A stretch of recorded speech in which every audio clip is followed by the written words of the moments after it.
ثانی دنیا کی سلطانی۔ بسم اللہ الرحمن الرحیم۔ اللہ تبارک و تعالیٰ کے پاکیزہ نام سے آغاز کرتے ہیں جو بہت مہربان نہایت رحم والا ہے۔ پچھلے پروگرام میں مہر نبوت پر ہمارا تھوڑا سا کلام ہو رہا تھا، تو مہر نبوت کیا ہے یہ آپ کو بتایا تھا اور کس شکل کی ہے یہ بھی اس پہ چند روایات آپ کی خدمت میں عرض کی تھی، اور پھر یہ بھی آپ کو آخر میں عرض کر رہا تھا کہ صحابہ کرام علیہم رضوان نے مہر نبوت سے اکتساب فیض بھی کرنے کی سعادت حاصل کی ہے۔ جیسے کہ ایک روایت میں ہے کہ ایک مرتبہ نبی کریم صلی اللہ علیہ وسلم صحابہ کرام کے درمیان بیٹھے ہوئے تھے، تو آپ نے ارشاد فرمایا کہ اگر کسی کا مجھ پر کوئی حق ہے تو وہ مجھ سے اپنا حق لے لے۔ تو اب صحابہ کرام سوچنے لگے کہ یہ کون یہ سرکار پہ مطالبہ کر سکتا ہے کہ جی میرا حق آپ پر ہے، اور کون یہ جرأت کر سکتا ہے۔ سب خاموش بیٹھے تھے کہ حضرت عکاشہ رضی اللہ تعالیٰ عنہ کھڑے ہو گئے، یا رسول اللہ صلی اللہ علیہ وسلم میرا آپ پر حق ہے۔ تو سرکار نے فرمایا کیا حق ہے بتاؤ؟ تو انہوں نے کہا کہ یا رسول اللہ صلی اللہ علیہ وسلم ایک مرتبہ ایک جہاد میں آپ کے ساتھ تھا، اور آپ جہاد کے لیے صفوف سیدھی کر رہے تھے، تو آپ نے ایک چھڑی میری پشت پر لگائی تھی، تو مجھے اس کا بدلہ درکار ہے۔ اب حضرت عکاشہ رضی اللہ تعالیٰ عنہ نے یہ بات کہی تو صحابہ کرام کا چہروں کا رنگ فق ہو گیا کہ یہ کیا کہہ رہے ہیں۔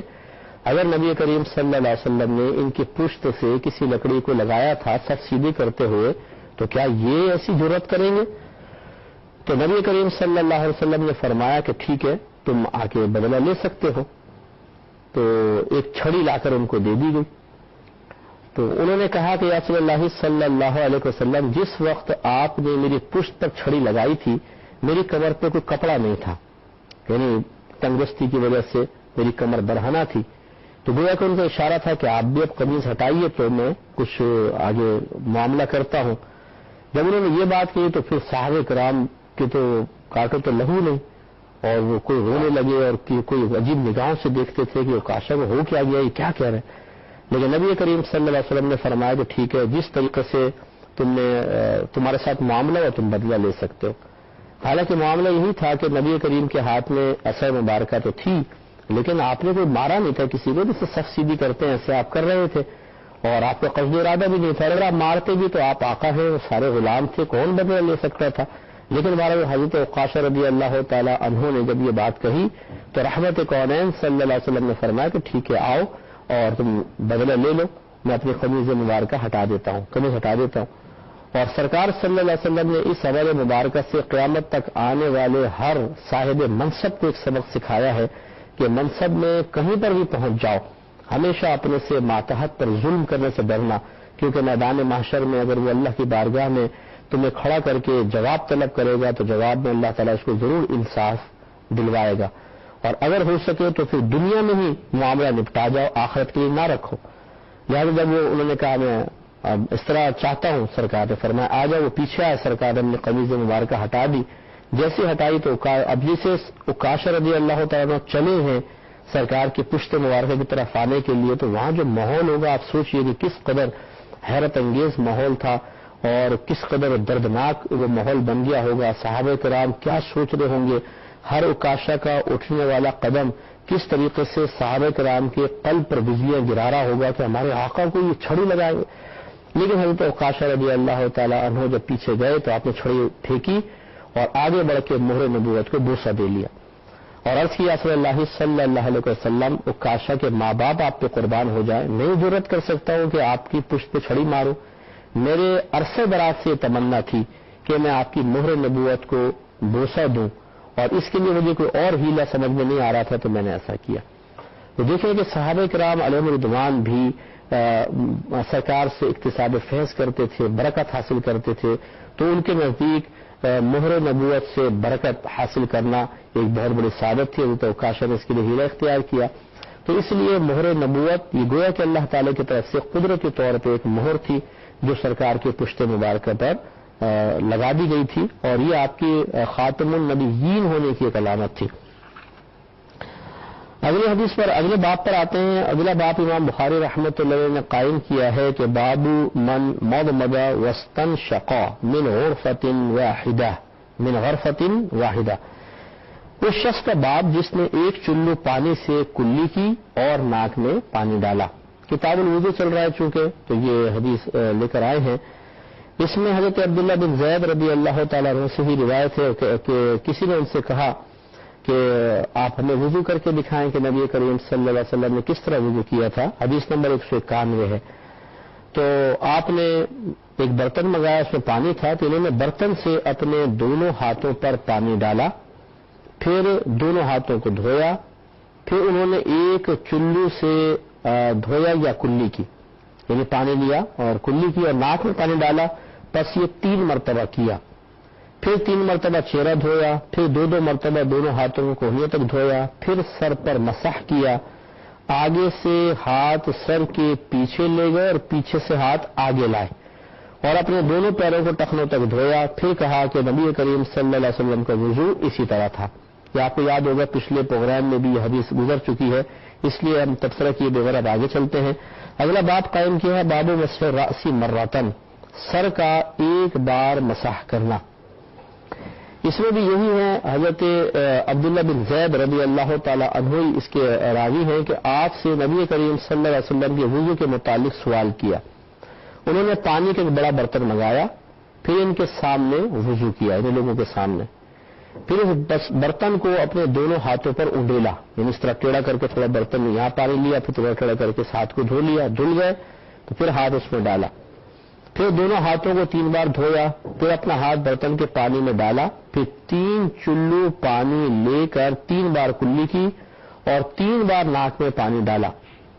پھر اپنا ہاتھ پانی کے برتن میں ڈالا, بس اپنے چہرے کو 3 بار دھویا, پھر اپنا ہاتھ پانی کے برتن میں ڈالا, پھر اپنے دونوں ہاتھوں کو 2 بار کوہنیوں تک دھویا, پھر اپنا ہاتھ برتن میں ڈالا, پھر اپنے سر کا مسح کیا, پھر اپنے دونوں ہاتھوں کو آگے سے پیچھے لے گئے اور پھر پیچھے سے آگے کو لائے, پھر اپنے ہاتھ کو برتن میں ڈالا, پھر اپنے دونوں پیروں کو دھویا. یہ حدیث وہی ہے, پچھلی گزر چکی ہے, لیکن میں برکت کے لیے ساری حدیثیں بار بار میں دہرا رہا ہوں, یعنی ہر حدیث کو سیریل وائز ہم لے کے چل رہے ہیں. اور یہ میں نے آپ کو پہلے واضح کر دیا تھا کہ امام بخاری رحمۃ اللہ علیہ کی عادت ہے کہ وہ بعض اوقات ایک حدیث کو کئی مقام پر ذکر کرتے ہیں, تکرار فرماتے ہیں, تو اس لیے جو آ رہی حدیث میں بھارت میں ذکر کرتا جا رہا ہوں. تو یہ بھی حدیث نمبر 192 ہے. اب اگلے حدیث پر آتے ہیں. باب قائم کیا ہے باب وضوء الرجل مع امرأته وفضل وضوء المرأة, یعنی مرد کا اپنی زوجہ کے ساتھ وضو کرنا اور عورت کے بچے ہوئے پانی سے وضو کرنا, یعنی جس برتن سے عورت نے وضو کیا ہو پانی سے, اس پانی سے وضو کرنا. 193 نمبر حدیث پاک ہے. حضرت عبداللہ بن عمر رضی اللہ تعالی عنہ کہتے ہیں کہ نبی کریم صلی اللہ علیہ وسلم کے زمانے میں مرد اور عورتیں اکٹھے وضو کرتے تھے, یعنی ایک ہی برتن سے گویا کہ وضو کر لیا کرتے تھے. تو یہ ثابت ہوتا ہے کہ اگر عورت نے وضو کیا تو یہ نہیں کہ اس کے بچے ہوئے پانی سے, جبکہ وہ مستعمل نہ ہو, بچے ہوئے پانی سے مرد وضو نہیں کر سکتے, ایسا مسئلہ نہیں کر سکتے. اگلی روایت ہے کہ اگلا باب قائم کیا ہے, یہ 193 نمبر حدیث پاک تھی, ذہن میں رکھیں. اگلا باب ہے باب صب النبی صلی اللہ علیہ وسلم وضوءہ علی المغمى علیہ, نبی کریم صلی اللہ علیہ وسلم کا اپنے وضو کے بچے ہوئے پانی کو بے ہوش شخص پر ڈالنا. حضرت جابر رضی اللہ تعالی عنہ بیان کرتے ہیں, حدیث نمبر 194 ہے. حضرت جابر رضی اللہ تعالی عنہ بیان کرتے ہیں کہ نبی کریم صلی اللہ علیہ وسلم میری عیادت کرنے کے لیے تشریف لائے. میں اس وقت بیمار تھا اور مجھے ہوش نہیں تھا. آپ نے وضو فرمایا اور مجھ پر اپنے وضو کا پانی ڈالا تو مجھے ہوش آ گیا. میں نے عرض کیا صلی اللہ علیہ وسلم, میری وراثت کس کو ملے گی؟ میرا وارث تو صرف کلالہ ہوگا. پھر فرائض یعنی وراثت کے احکام کی آیت نازل ہو گئی. تو دیکھیے ایک بات تو یہ کہ نبی کریم صلی اللہ علیہ وسلم ہمیں جابر فرماتے ہیں کہ سرکار میری عیادت کے لیے تشریف لائے.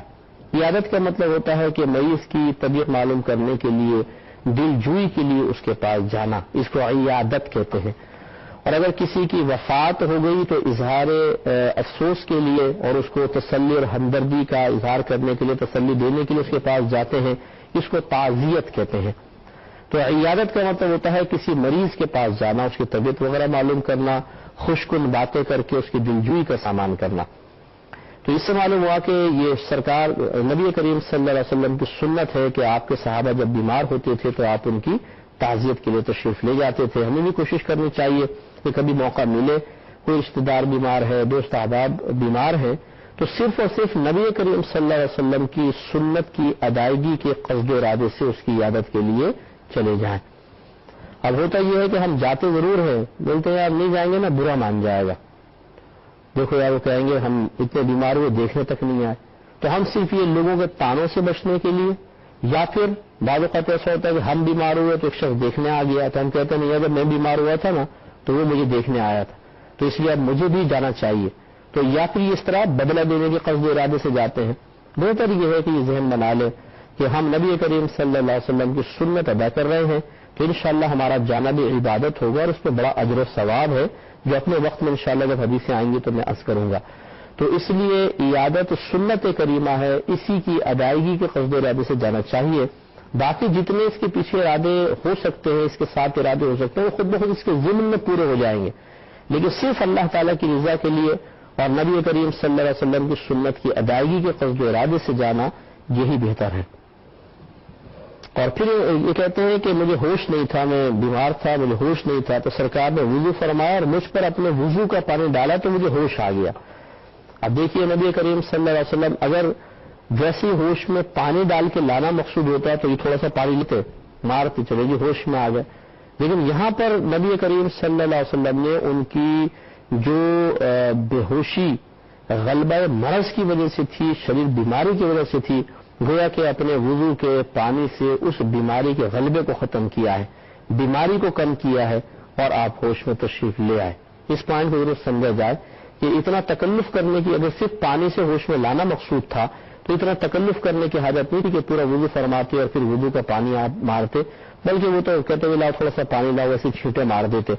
اس سے معلوم ہوا کہ خاص سرکار صلی اللہ علیہ وسلم نے پہلے پانی کو استعمال فرمایا، اس میں آپ کی برکت شامل ہوئی اور وہ بابرکت پانی آپ نے ڈالا تو اللہ تبارک و تعالیٰ نے حضرت جابر رضی اللہ تعالیٰ عنہ کو افاقہ عطا فرمایا، بیماری پیچھے ہوئی، بے ہوشی کا غلبہ کم ہوا اور وہ ہوش میں آ گئے. تو اس سے بھی معلوم ہوا کہ نبی کریم صلی اللہ علیہ وسلم نے دیکھیں برکت کے لیے اور بیماری کو دور کرنے کے لیے اپنے پانی کو استعمال کیا ہے. یہی اصل ہے اس چیز کی کہ جیسے آج کل بھی بزرگوں کے پاس جاتے ہیں کہ جی بچہ بیمار ہے تو وہ پانی پڑھ کر دے دیتے ہیں، دم کر کے دے دیتے ہیں.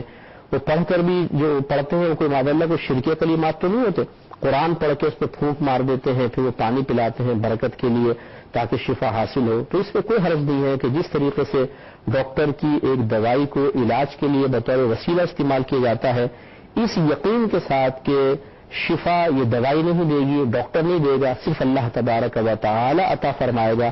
اور تو اسی طریقے سے اگر بزرگان دین کے تبرکات یا اللہ کے پاکیزہ کلام سے شفا حاصل کرنے کا قصد و ارادہ کیا جائے، عقیدہ یہی ہو کہ یہ حقیقتاً شفا نہیں دیتے، شفا تو اللہ دیتا ہے، لیکن چونکہ ایک عمل، ایک وسیلہ قائم کرنا، ایک عمل اختیار کرنا، وسیلہ قائم کرنا، کوئی ذریعہ اختیار کرنا نبی کریم صلی اللہ علیہ وسلم کی سنت کریمہ ہے. صحابہ کرام نے اس وسیلے کو اختیار کیا ہے تو ہم بھی اس چیز کو وسیلہ بنا لیتے ہیں، اس میں شرم کوئی حرج نہیں ہے. تو اس لیے کوشش کریں کہ بزرگوں کے پاس اپنے بچوں کو حالت بیماری میں جیسے لے کر جائیں، ان سے دعا کروائیں اور ان کا پڑھا ہوا پانی، ان کا دم کیا ہوا پانی پلائیں تو انشاءاللہ بڑی برکت ہوتی ہے. اور انہوں نے کہا کہ رسول اللہ میری وراثت کس کو ملے گی؟ میرا وارث تو صرف کلالہ ہوگا. کلالہ دیکھیں مسئلہ، کلالہ اس شخص کو کہتے ہیں جس کا نہ والد ہو اور نہ اس کی اولاد ہو، اسے کہتے ہیں کلالہ. گویا کہ تنہا ہے تو کس کو ملے گی وراثت؟ تو اس وقت پھر یہ آیت کریمہ نازل ہوئی وراثت سے متعلق اور پھر آپ کو یہ مسئلہ معلوم ہوا. یہ جب انشاءاللہ کتاب الفرائض آئے گا تو اس پر ہم وراثت کے مسئلے پر تفصیلی کلام کریں گے. ابھی اس لیے میں اس کو چھوڑ رہا ہوں کہ یہاں وراثت کے مسئلے بیان کرنا مناسب نہیں ہے. ابھی اس یہ چونکہ کتاب الوضو میں حدیث بیان کی گئی ہے، اس پہ اتنا ہی تبصرہ کافی ہے کہ نبی کریم صلی اللہ علیہ وسلم نے اپنے صحابی کو بے ہوشی سے باہر نکالنے کے لیے اور اس کی بیماری کو دور کرنے کے لیے وضو فرمایا اور پانی چھڑکا. تو لہذا ہم بھی اس طرز عمل کو اختیار کر لیں تو اس میں شرم کوئی حرج نہیں ہے. قائم کیا ہے باب الغسل والوضوء فی المغضب والقدح والخشب والحجارت. مغضب یہ پیالے کو ہی کہتے ہیں، اور پیالے اور لکڑی اور پتھر کے برتن میں غسل اور وضو کرنا، اس کا باب امام بخاری نے قائم کیا ہے۔ حدیث نمبر 195 ہے۔ حضرت انس رضی اللہ تعالی عنہ کہتے ہیں کہ نماز کا وقت آ گیا، سرکار ایک دفعہ کہتے ہیں کہ تشریف فرما تھے، نماز کا وقت آ گیا، صحابہ کرام بھی موجود تھے، تو جس کے اہل کا گھر قریب تھا، جن جن لوگوں کے گھر قریب تھے وہ اٹھ کھڑے ہوئے اور چلے گئے، اور باقی لوگ وہیں رہ گئے۔ پھر نبی کریم صلی اللہ علیہ وسلم کے پاس پتھر کا ایک پیالہ لایا گیا جس میں پانی تھا۔ اب معاملہ یہ ہوا کہ وہاں پہ پانی موجود نہیں تھا، سرکار صلی اللہ علیہ وسلم وہاں جلوہ افروز تھے، تو جو قریب گھر والے تھے وہ چلے گئے، اور باقی جو تھے ان کو وضو کا مسئلہ تھا، تو سرکار نے پانی کے برتن منگایا۔ وہ کہتے ہیں، یہ حضرت انس رضی اللہ تعالیٰ نے کہتے ہیں کہ پانی کا ایک پیالہ لایا گیا جس میں پانی تھا، وہ مقدب اتنا چھوٹا سا تھا کہ آپ اس میں اپنی ہتھیلی نہیں پھیلا سکتے تھے۔ یہ بھی چھوٹی سی پیالہ سا ہوتا ہے، اس میں سرکار نے ہاتھ رکھا تو پورا ہاتھ بھی نہیں پھیل رہا تھا صحیح طریقے سے۔ تو پھر یہ آپ نے ذکر نہیں کیا، لیکن پھر اس طرح ہوا کہ سرکار نے رکھا تو انگلیوں سے پانی کے چشمے جاری ہو گئے۔ تو حضرت انس فرماتے ہیں کہ پھر تمام لوگوں نے اس سے وضو کر لیا۔ ہم نے پوچھا، یا راوی دیگر جو حضرت انس جن کو بیان کر رہے ہیں وہ پوچھتے ہیں حضرت انس سے، ہم نے پوچھا کہ تم لوگ کتنے تھے؟ تو آپ نے فرمایا کہ 80 سے زیادہ تھے۔ تو گویا کہ نبی کریم صلی اللہ علیہ وسلم سے صحابہ کرام نے عرض کی، جو 80 کے قریب صحابہ کرام اس وقت موجود تھے، کہ یا رسول اللہ وضو کا پانی نہیں ہے، جو قریب کے تھے وہ چلے گئے، تو کیا کیا جائے؟ تو سرکار صلی اللہ علیہ وسلم نے پانی کا پیالہ منگایا، اس میں اپنا دستے مبارکہ رکھا، اس میں تھوڑا پانی بھی تھا ایک روایت کے مطابق، اور پھر انگلیوں سے پانی کے چشمے جاری ہوئے اور صحابہ کرام نے اس سے وضو کیا۔ اب ایک آدمی جب وضو کامل وضو کرے گا تو کتنا پانی درکار ہوتا ہے، اور 80 آدمی وضو کریں گے تو کتنا پانی چاہیے؟ تو معلوم یہ ہوا کہ اللہ تبارک و تعالیٰ نے اپنے حبیب کریم صلی اللہ علیہ وسلم کو اپنی عطا سے، اپنے کرم سے، اپنے فضل سے بڑے خزانے عطا فرمائے ہیں، جن میں سے ایک خزانہ پانی کا بھی ہے کہ نبی کریم نے ہاتھ رکھا تو پانی آپ کی انگلیوں سے جاری ہو گیا۔ اس سے ہمارے نبی کریم صلی اللہ علیہ وسلم کے فضل و کمال ظاہر ہوتا ہے کہ اللہ تعالیٰ نے آپ کو بڑے ہی بہترین اوصاف سے نوازا تھا۔ آپ کی عظمت کو سمجھنے کی ضرورت ہے، اور وہ صحابہ کرام جن انہوں نے پیا بھی برکت کے لیے، جیسے دوسری روایات میں ہے، جن کے ساتھ وہ پانی ٹچ ہوا ہے، جن کے پیٹ میں وہ پانی گیا ہے اور پھر جسم کا حصہ بنا ہے، ان کی بھی برکت کا عالم کیا ہوگا۔ ہمیں بہت ہی باادب رہتے ہوئے ان سب سے اکتساب فیض کرنے کی کوشش کرنی چاہیے۔ تو گویا کہ اس میں نبی کریم صلی اللہ علیہ وسلم کے معجزے کا بیان ہے، اور آپ کو معلوم ہے کہ معجزہ کا معنی ہوتا ہے عاجز کر دینے والا۔ نبی سے اگر کوئی ایسا فعل صادر ہو جو عام لوگ نہیں کر سکتے اور وہ عاجز آ جاتے ہیں، اس فعل کو معجزہ کہتے ہیں۔ یہ بھی ایک معجزہ تھا۔ انشاءاللہ باقی کلام مزید اور حدیثوں پہ بھی کریں گے، لیکن اگلے پروگرام میں آخر دعوانا ان الحمدللہ رب العالمین۔